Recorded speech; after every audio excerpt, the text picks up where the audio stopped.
ఎన్టీఆర్ జిల్లాను పొగమంచు కమ్మేసింది. విజయవాడ హైదరాబాద్ హైవేపై దట్టంగా పొగమంచు అలుముకుంది. నేషనల్ హైవేపై వాహనదారులు ఇబ్బందులు పడుతున్నారు. వాహనదారులు జాగ్రత్తలు పాటించాలని వాతావరణ శాఖ హెచ్చరించింది. ఉదయం సమయంలో జాగ్రత్తగా వెళ్లాలని సూచించింది. పొగమంచు ప్రభావంపై మరింత సమాచారం మా ప్రతినిధి యాకూబ్ అందిస్తారు. హైదరాబాద్ హైవే మీద ఉన్నాము. పొగమంచు కారణంగా మనం చూడొచ్చు ఎంత రోడ్ల మీద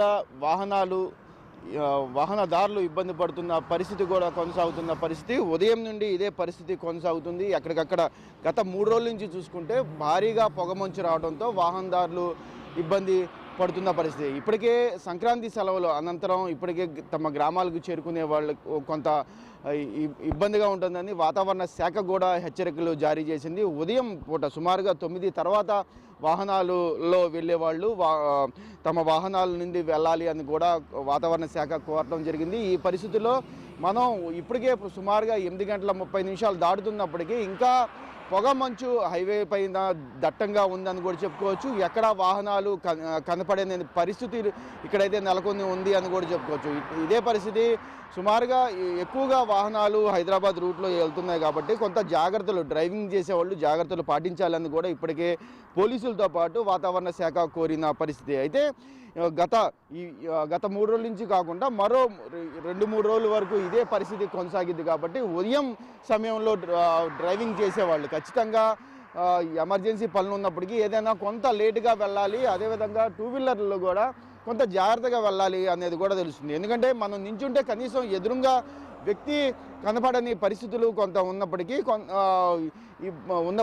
ఉన్న పరిస్థితులు అయితే ఇక్కడ ఉన్నాయి అని కూడా చెప్పుకోవచ్చు. ఈ పరిస్థితుల్లో కార్ వెహికల్స్ అన్నీ బ్లింక్స్ వాడి వాళ్ళు వాహనాలు నడుపుతున్న పరిస్థితి కూడా మనం గమనించవచ్చు. అయితే ఈ మరో 3 రోజుల పాటు ఇదే పరిస్థితి కొనసాగుతుందని కూడా వాతావరణ శాఖ అయితే చెప్పడం జరిగింది. ఈ పరిస్థితుల్లో పూర్తిగా పొగమంచు కారణంగా వాహనదారులు ఇబ్బంది పడుతున్న పరిస్థితి కూడా ఉంది. విజయవాడ సిటీ కానివ్వండి, సిటీ సరౌండింగ్ బయట పరిస్థితులు అయితే ఇదే పరిస్థితి ఉంది అని కూడా చెప్పుకోవచ్చు. పూర్తిగా ఈ పరిస్థితుల్లో కొంత వాహనాలు నడిపే వాళ్ళు మటుకి కొంత జాగ్రత్తలు పాటించాలని కూడా చెప్పుకోవచ్చు. అయితే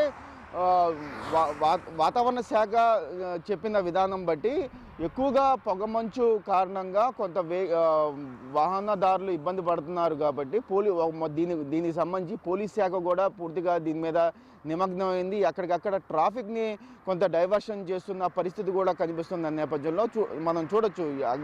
సుమారుగా ఒక 100 గజాలు దాటిన తర్వాత వాహనం కూడా